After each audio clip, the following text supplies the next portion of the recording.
Hey there, and welcome to the Event Crushed podcast.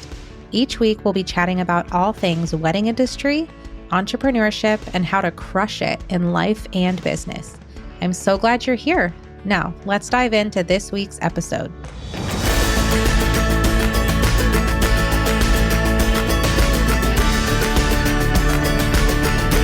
Hey there, and welcome back to another episode of the Event Crushed podcast. This is your host, Becky, and I am very excited to be back in town and to just get settled in after my time at Wedding MBA. And I am actually going to be doing a recap episode that will be coming out next week of my experience at Wedding MBA this year and my takeaways and what I learned. So I hope that you'll tune in for that episode, especially if you are somebody who has been on the fence about attending this conference. I think this will be really insightful for you. So that is coming next week. But for today, I am so excited to share this interview with you. I interviewed Becca Mai of Wed2You, and it was just so good. I personally learned a ton and had a ton of takeaways from this. So if me being in business for all these years, I'm still getting such great nuggets from my guests, I know that you are going to have some really great takeaways as well. So if you don't know Becca, she is a business strategist and coach for wedding professionals with over 10 years of experience in the wedding industry. She helps businesses implement standard operating procedures into their businesses to streamline, automate, and organize through mentorship and implementation of tools to take their businesses to new heights. So she also likes to call herself a business coach on steroids, which I think is fantastic. So definitely check her out. All of her info will be linked in the show notes. And with that, I hope you enjoy this interview as much as I did. Truly, it was just packed with good stuff. And as we are heading into the off season, at least here in the Pacific Northwest, this is kind of our slower season.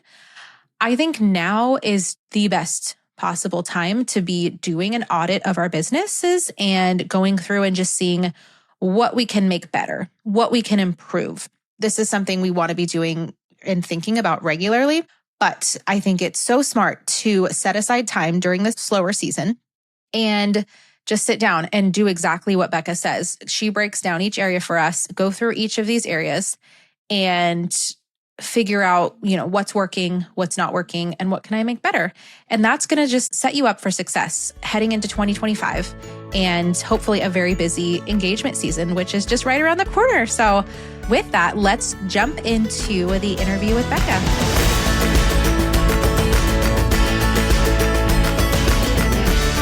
Becca, welcome to the show. Thank you so much for taking the time to chat with me today. Yeah, thank you so much for having me. I'm really excited to dive into this with you. Yes, me too. I think this is a super timely topic, and I think that there is just so much that we can learn from you. And so today we're talking about auditing our business and what that looks like and why should we do that and why is now a great time to do that. But before we jump into all of that, I would love to learn about you first. And for any of my listeners who aren't familiar with you, could you just share a bit about your background in the wedding industry and how you work with wedding pros today? Yeah, so I've been in the wedding industry for over a dozen years now, quite a long time through experience from venues, caterers, as well as other planners. And so I come from both the sales side as well as the operations side. So I've done both and kind of had my hands in both. And so now what I do is I help wedding pros on the back end of their business to streamline, automate, and organize through business strategy and coaching and implementing those aspects. Amazing. That is a much needed service Thank that you. you provide. Yeah, it's a little bit different because I focus more on the actual structure and the SOPs and the client journey and making sure that we're elevating that to its greatest heights and making sure that, we are building that foundation to enable you to grow. Yes, it's so important. I think when people start growing quickly or yeah, it's just unfortunate when it's the growth kind of is happening, but like you're not caught up on the back end. And then it makes it really hard because then you're overwhelmed and you don't have that structure in place. So getting that set up beforehand is really helpful. Correct. It's, I tell wedding pros this all the time. I'm like, look, when we first start our business, there's no rule book, there's no guidebook to say, this is what you're supposed to do in this industry, and this is what you're supposed to do in this industry, and this is how you go about it. So we just kind of, piecemealed things together and just kind of hit the ground running. And just because we're so focused on, oh, well, I need to get business, I need to get business. And then, 3 years from now, 5 years from now, after starting your business, then you're like, okay, now that I'm getting business, I need to start growing. But in order to start growing, I feel like I don't have my life together. So how do I get my life together? And the best way to do that is implementing standard operating procedures or SOPs into your business. Yes. Yeah. You just described so many wedding pros. I'm sure that a lot of people are just like nodding their heads right now, like, yep, that's me. Yep. I think a lot of people can relate to that for sure. We've all been there. Yeah. Exactly, exactly. And so this is where the audit really comes into play, is like really looking inside your business as a whole and really seeing where maybe the cracks in the foundation may be and where we need to kind of go back in and repair.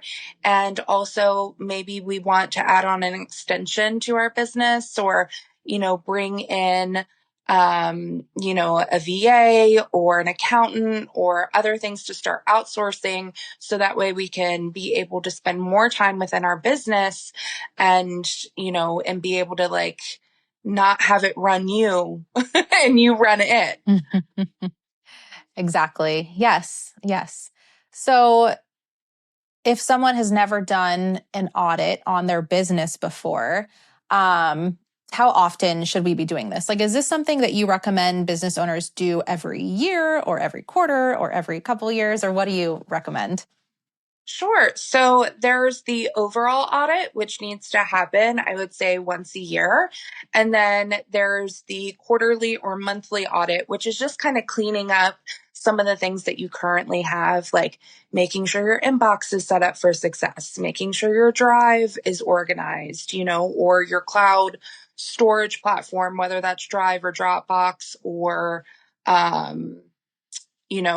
OneDrive, depending on what platforms you use. So that's really, quarterly or monthly audits that you do. And then yearly audits is really going through each step of your process. I always reference businesses to be similar to a house.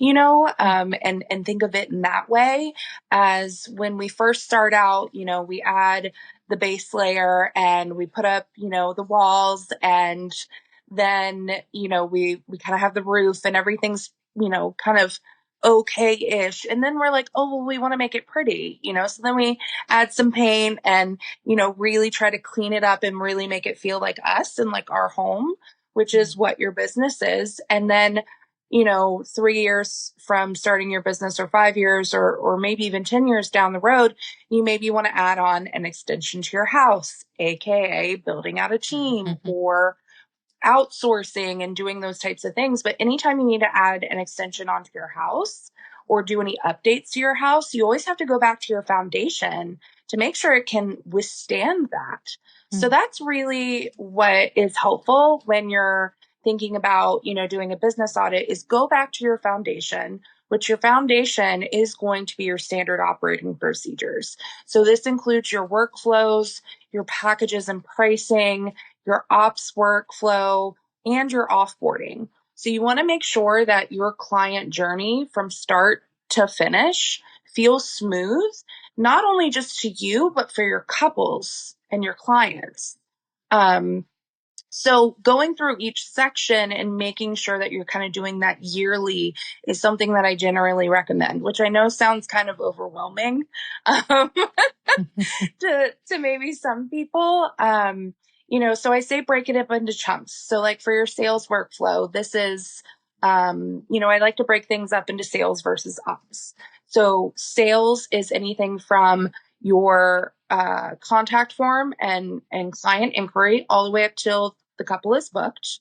And then your ops workflow is anything from onboarding all the way up into the event. And then your offboarding is, of course, post event.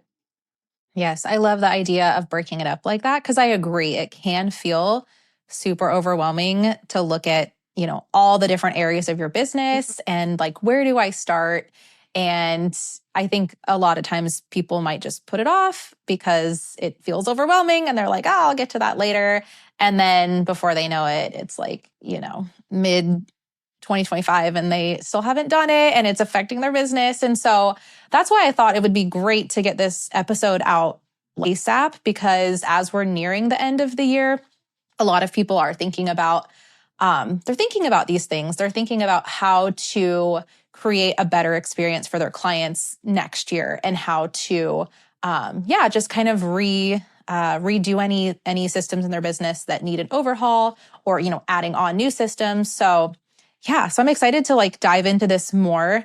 This is something that everyone, like every business owner should be doing this regularly, right? Correct. Like just, okay.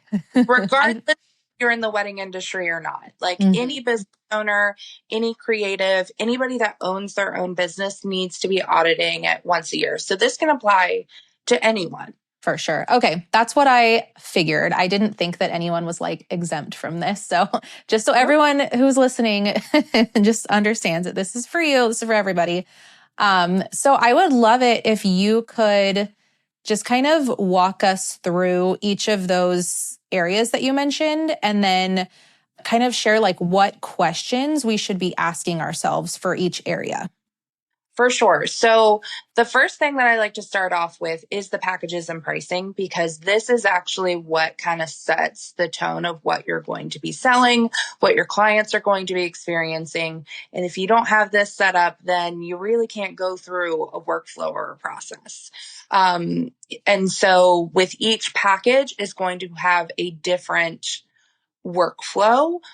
Normally, your sales workflow is probably the same, depending on the package, but the ops workflow is going to be the most that changes per package. So with packages and pricing, you always want to look at your revenue. Is what you're charging enough? Or is it too much now?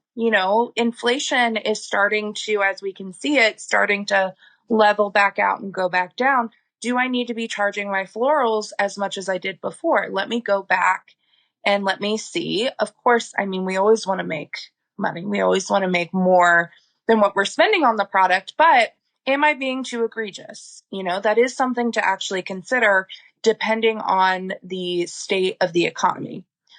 So always double check your rates, edit your packages. If you really realize that, the previous year, this worked, but this didn't work, or, oh, I want to include 6 meetings rather than just 4 because I need, I really realized with this certain package, they need a little bit more. So making sure that we're going through and kind of auditing those packages and pricing, and also making sure that we are auditing our materials that we're using for marketing and updating our website. Please put pricing on your website. I know that a lot of people say, oh, I don't know how I feel about putting pricing on my website. I'm not saying put all your packages and pricing on there. That's not what I'm saying. But your clients need to understand your starting out rate. Can they afford you? And a lot of photographers that I know do an average investment. That's totally fine too. As long as the buyers who are coming to you understand just a gist of kind of how much you cost, and then then they'll fill out a contact form and those types of things. So I generally recommend on your website having it in 2 places: one, your services page, and 2, your contact form of saying my rates start at X.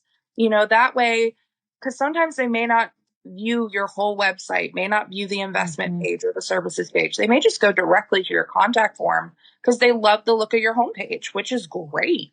But you kind of need a couple of spots where it is, so that way you're not wasting anyone's time. Mm-hmm. Can I add two quick things Yeah, just onto please. what you were saying? Yeah, I love what you're saying about adding it onto the contact page too, because I've had that thought recently. I do have my starting rates on my services page, which, seems like it should be sufficient. But I did have an inquiry recently that was like a very hot lead. She was super excited. We were getting ready to schedule a call, or we actually did schedule a call. But then I don't know what it was, but there was like something that made me think that she didn't know. And so I just kind of was wondering, like, does she know how much I charge? So I just decided to email her back and just say, hey, I just wanted to, before we jump on the call tomorrow, like, I just wanted to be upfront about my starting rates. And so I just mentioned it. And she was like, oh, yeah, like that actually is out of our price range. So I don't want to waste your time, so we ended up just canceling it, which is totally fine. But I had that thought like, oh, she filled out my contact form on my website. So I know she was on that page, but somehow she didn't make it to the weddings page. And so anyways, all this to say, I had that exact thought. I should maybe add it Yep. onto my contact form so that anybody filling it out, if they didn't see that page, it's just right there. I'm just really not into wasting anyone's time either.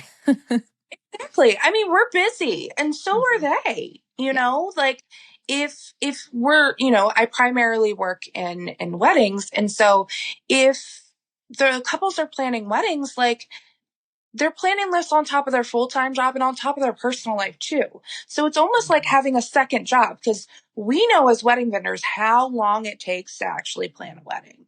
We know how many hours and how much investment and your time and your energy goes into it, how many decisions that go into it. So, it's one of those things that if they're overwhelmed, we don't want to add to that overwhelm, or we don't want to make them go through, hoops and bounds just to schedule a call with you or just to kind of see what's going on. So having just that starting at rate, having that, average investment, I think is great, and there should be a couple points where that's at. Then that goes into, the sales workflow, which is starting from that inquiry or that contact form and, having it short, sweet, quick, to the point. It should be your contact form. you know, Everyone's attention span is so limited now. And especially with the newer generations that are getting married, like they don't have time to fill out all this stuff. If it takes them more than 2 to 5 minutes, which 5 minutes is a long time, if it takes more than essentially like 2 minutes to fill out a contact form, they're over you. They're moving on. They're like, this is too much. So it gives them anxiety. So don't add to that stress. Make it short, sweet, to the point. Then with your inquiry email, your goal for that inquiry email is to get on the phone with them, set up that discovery call. So never deviate from that. But this is actually where I recommend using a scheduler to, again, make it easy for your couples. When you're using a scheduler, you can actually have it to where it'll send out maybe a services brochure, or maybe it'll say, on the left-hand side when you're scheduling that appointment, hey, just to give you a heads up, my starting rate starts at X. I even have some of my clients where they have it as a checklist feature that they have to fill out when they schedule a call with you. Did you see that my rates start at X? Yes or no?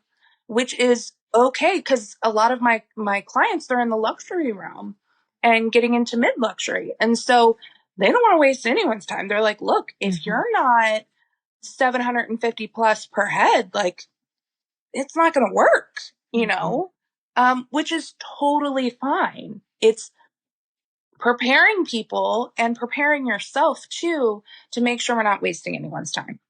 For sure. Yeah. That's interesting. I like that. The checklist. Like, did you see my pricing? Did you see my Yeah. pricing? Smart. Having it like the left hand side, or even I am a big believer in automate, not auto send.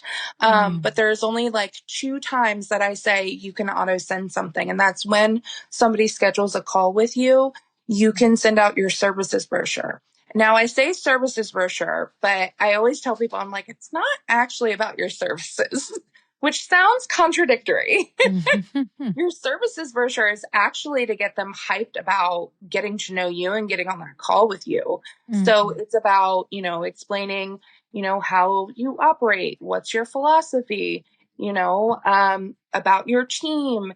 Then it gives very, very high level into some of your services. You can put your starting at right there again as well.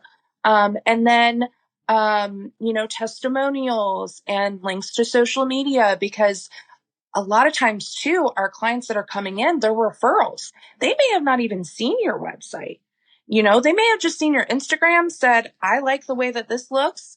Let me just go ahead and email them because this person from my venue or this photographer said that they were amazing, and they just immediately go to that.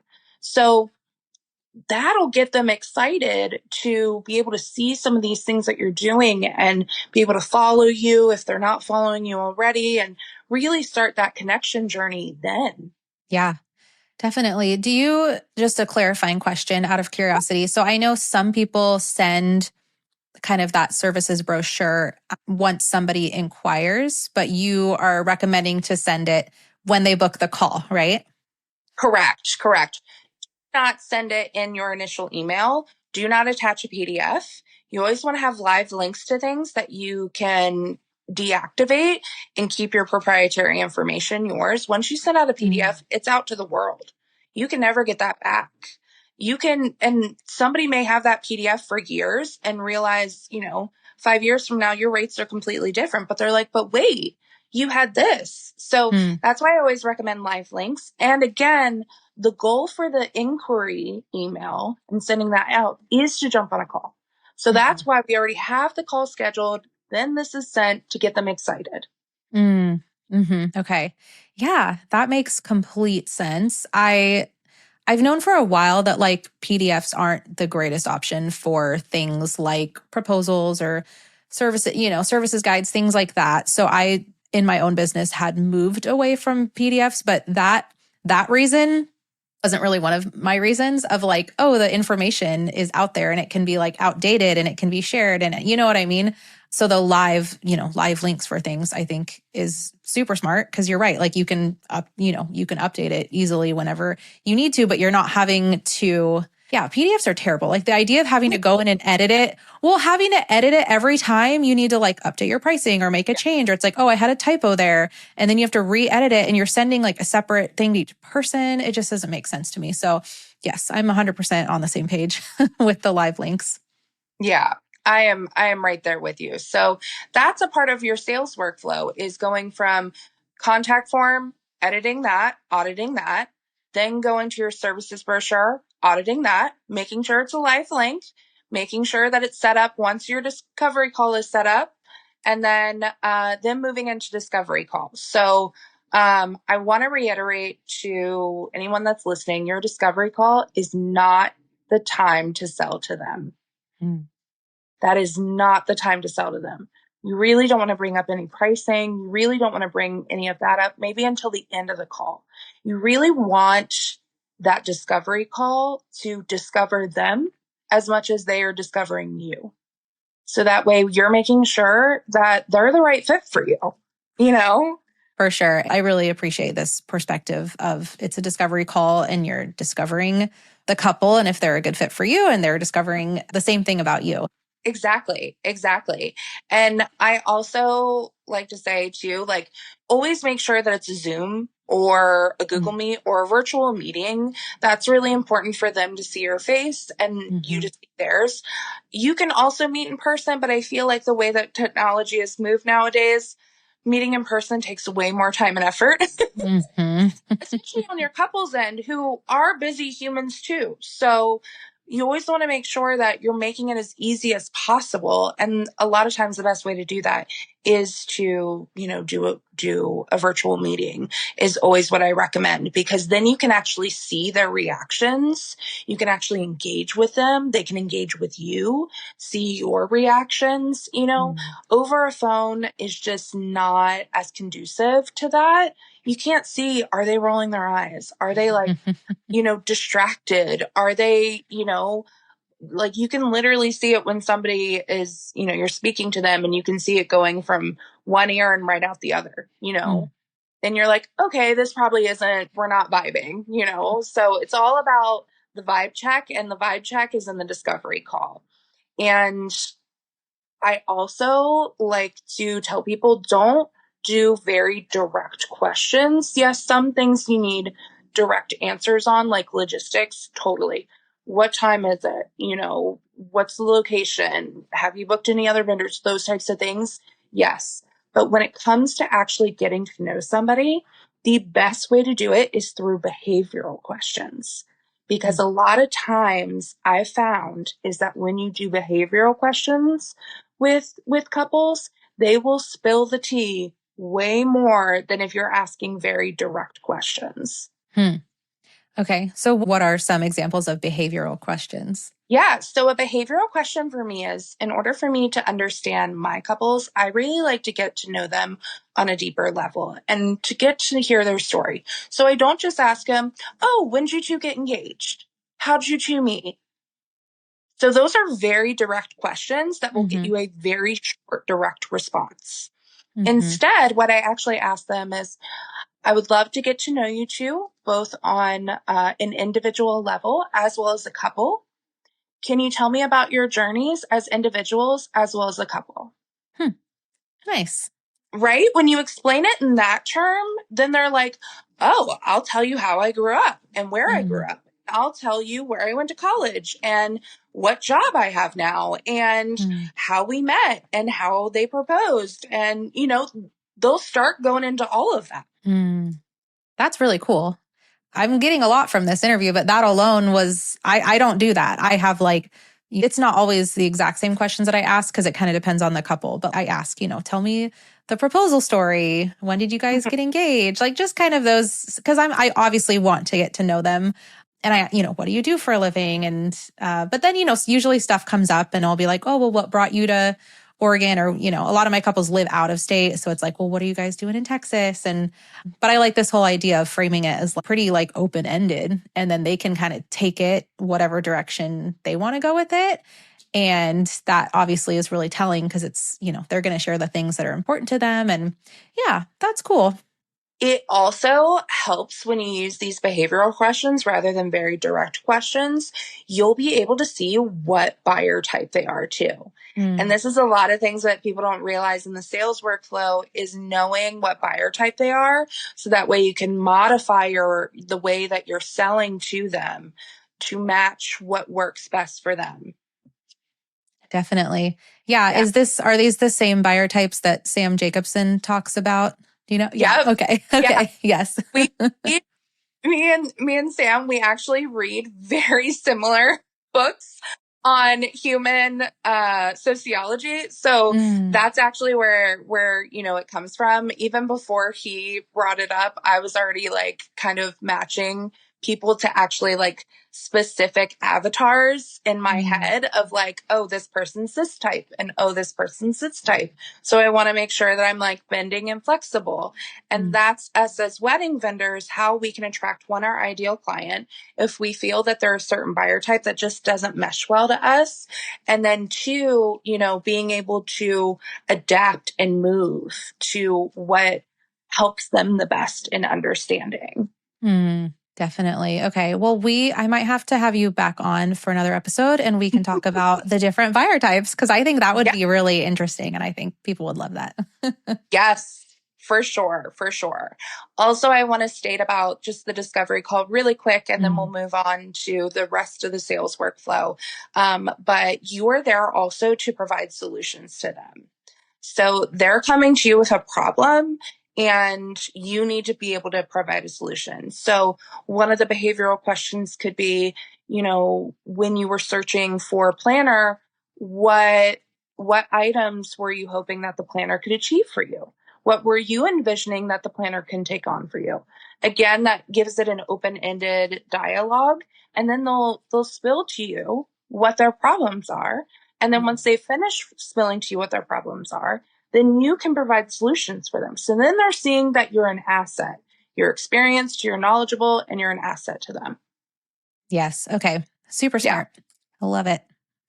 Then, of course, we're moving from stage to stage during our audit of our sales workflow. So the next would be, of course, the proposal, which this is your time to sell. This is your time to wow them. Again, always making sure that it is a live link that you can deactivate. So if they decide not to move forward with you, which again, totally fine, You can deactivate that so that they can't share that with anyone else. And then, of course, contract and invoice. When you are auditing your contract, it is really difficult sometimes to have a lawyer, look at it or have a contract created by a lawyer because the terminology in the wedding industry doesn't always align with legality terms. So you always want to make sure that when you're doing it, you frame it in a way that makes sense. Take it back to your legal team, say, this is the point that I need to get across. Then they can come back, and then you have to come back to them and say, I like this. I love that it's so firm, but we need to make it make sense. If it's not making sense to me, it's not going to make sense to your couples. Mm-hmm. Like the contract, all that it's about, whether it seems rigid or not, it's there to protect you. It's also there to protect the couple as well, So you may not always enforce everything that you put in your contract, but you should always have those things in your contract to be able to enforce later.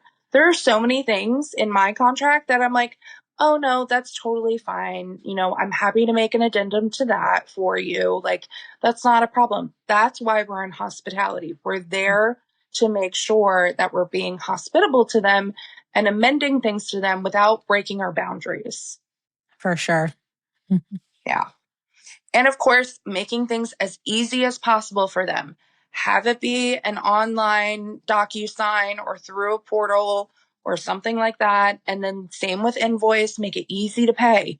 Click on a link. I can pay via credit card. I can pay via ACH. And please make sure that you have those two as a payment.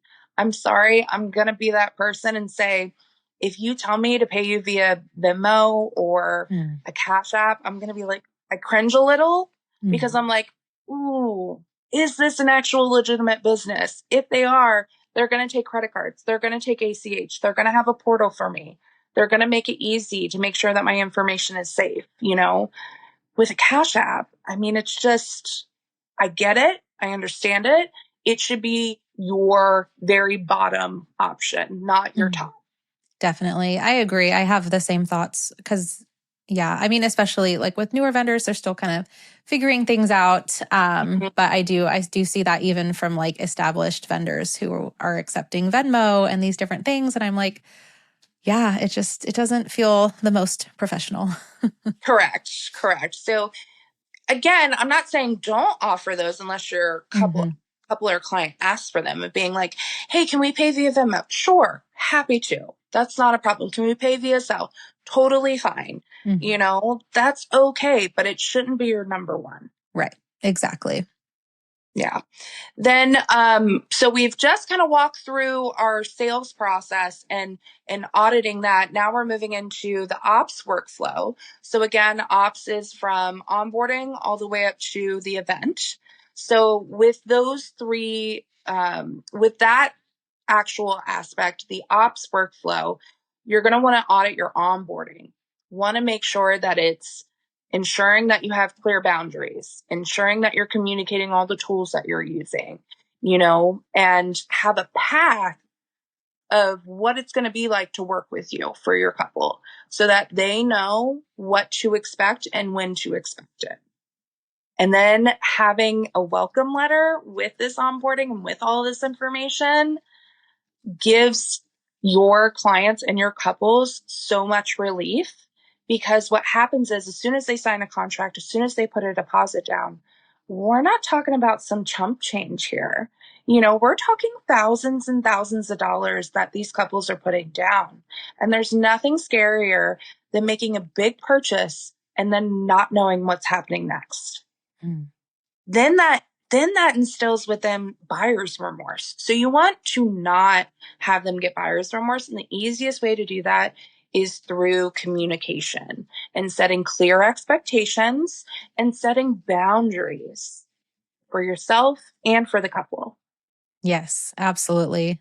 I love talking about this because it just can't be oversaid, because I know this has come up on my podcast on multiple episodes, but just the emphasis of communication in the client experience and the whole process that they walk through, and how, like you're saying, we obviously want to avoid buyer's remorse. And this is like the easiest way to do that, is to just communicate upfront exactly what your client should expect.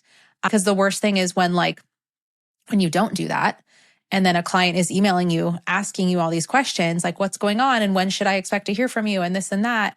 And then you're not in control of the situation at that point, and they wouldn't have reached out unless they felt they, needed to. And so, yeah, avoiding getting into those situations by just laying it all out for them. Exactly. It sets the tone for the client journey.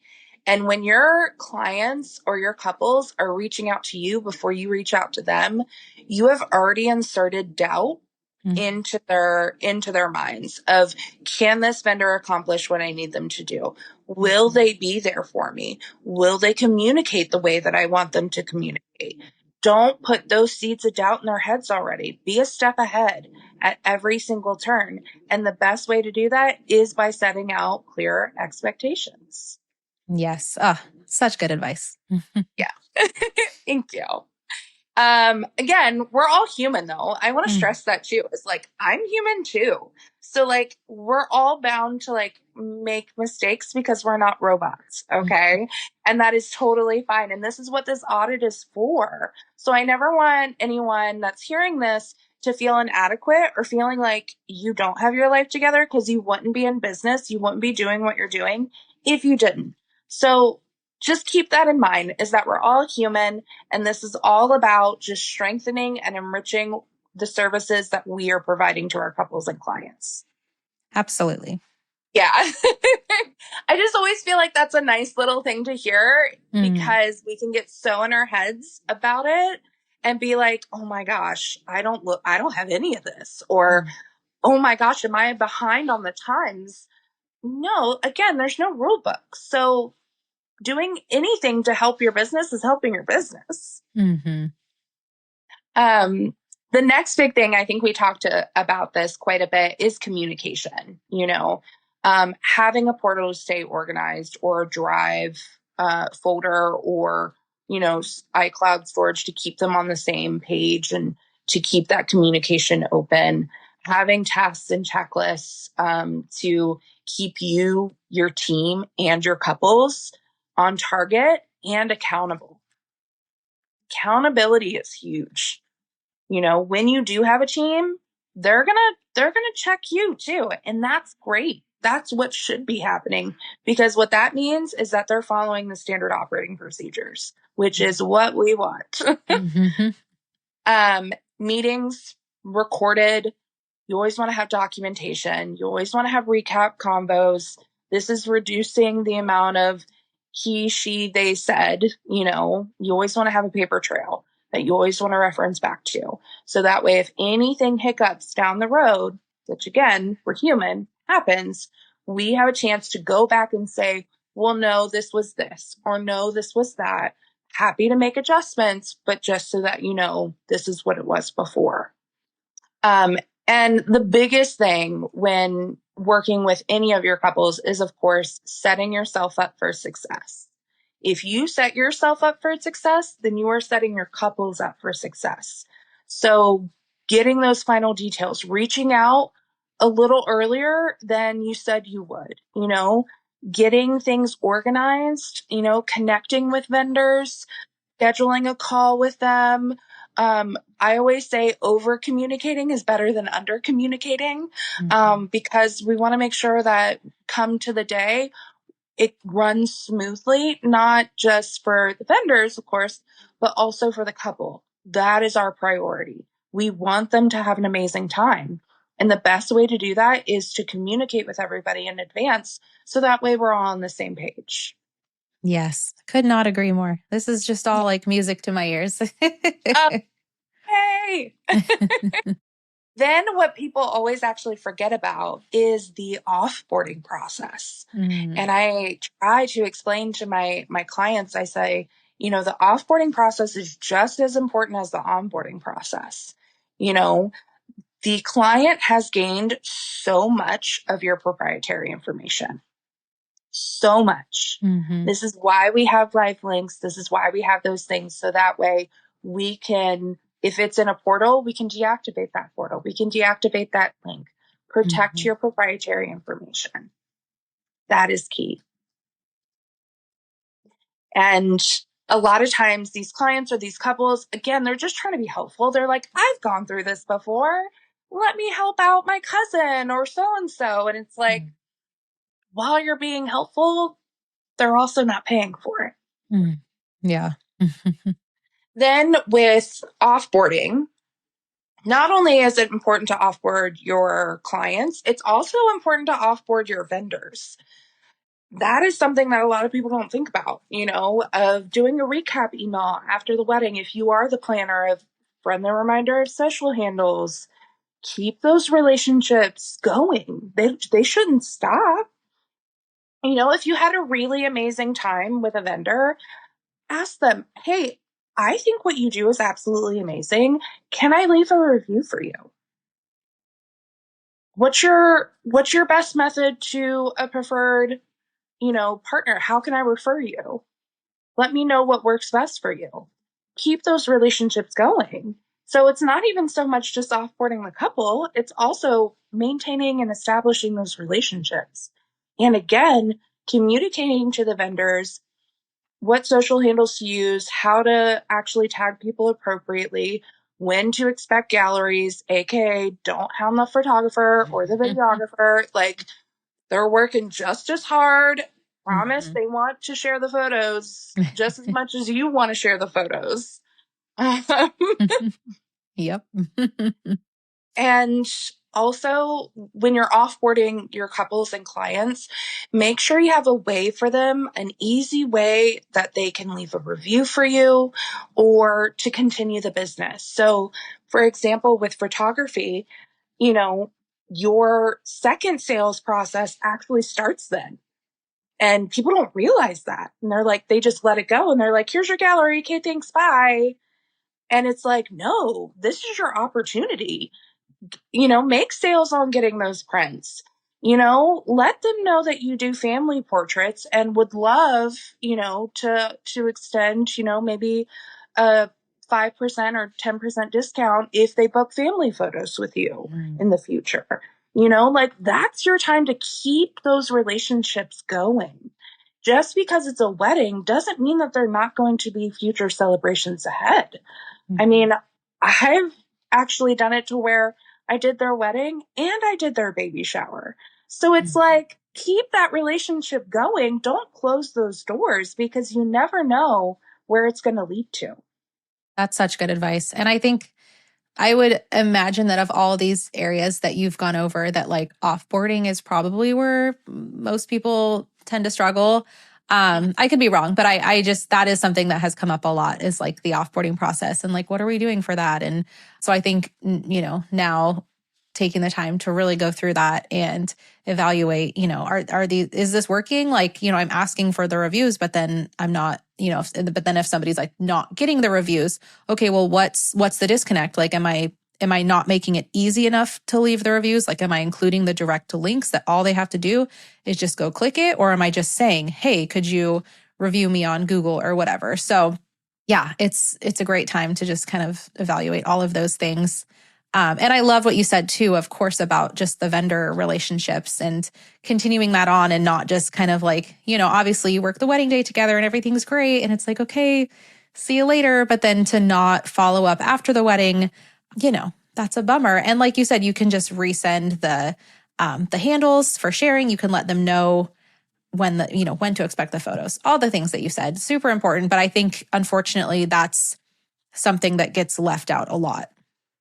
Exactly. Exactly. I mean, a lot of vendors, I always say trauma bonding is the quickest way to actually create relationships. Mm. Um, And on a wedding day, I'm not saying that it's trauma. It's just high energy, high induced Mhm. um, experience for all.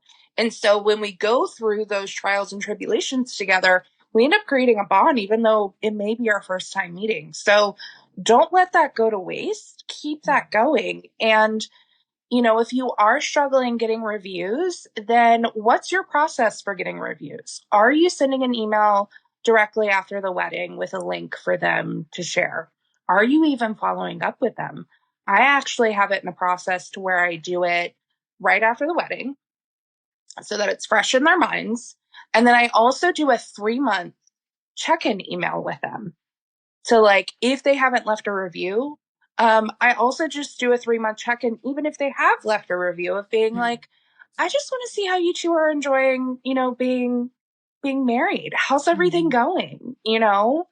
And sometimes they'll even leave more feedback for you at that time. Even if they have left a review, then that email that they send back to you could be used as a second review to be used for any of your marketing materials. So always think about those things and always keep that connection open. Definitely. Yeah, I love that idea. Yeah. Oh, well, that's essentially breaking it up and going through from start to finish on how to audit your business. That was amazing. We 45 minutes in and that was so good. I definitely have a lot. I've been taking notes the whole time. I've got a lot of thoughts going on in my head about things that I'm already planning like in this off season to really be reevaluating things. So this is super helpful. And I know that it's going to be super helpful for my listeners. Would you just take a minute here and just share a little bit more about like what you do in your coaching business and how you work with wedding pros, and then where we can find you online? Oh, of course, of course.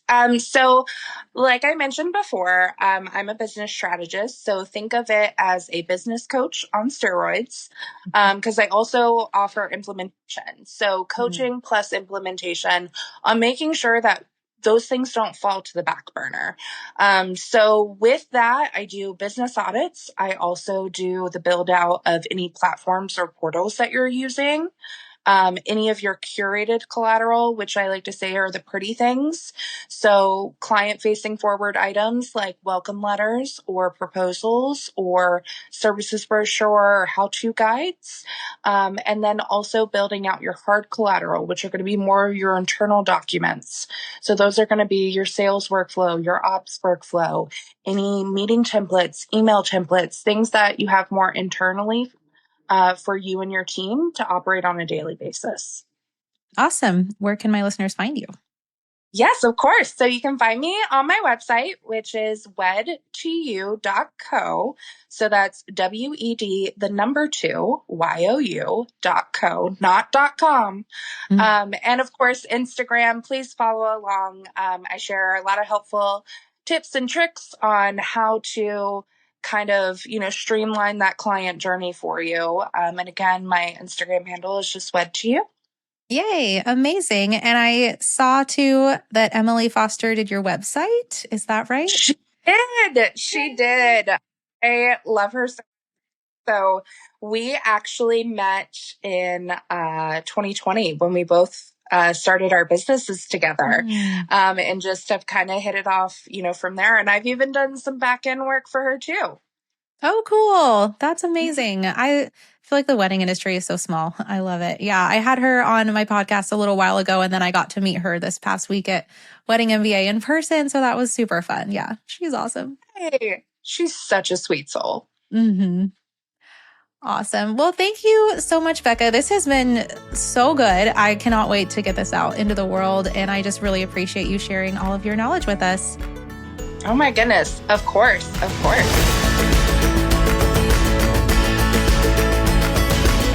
Thank you so much for tuning in to this week's episode of the Event Crushed podcast.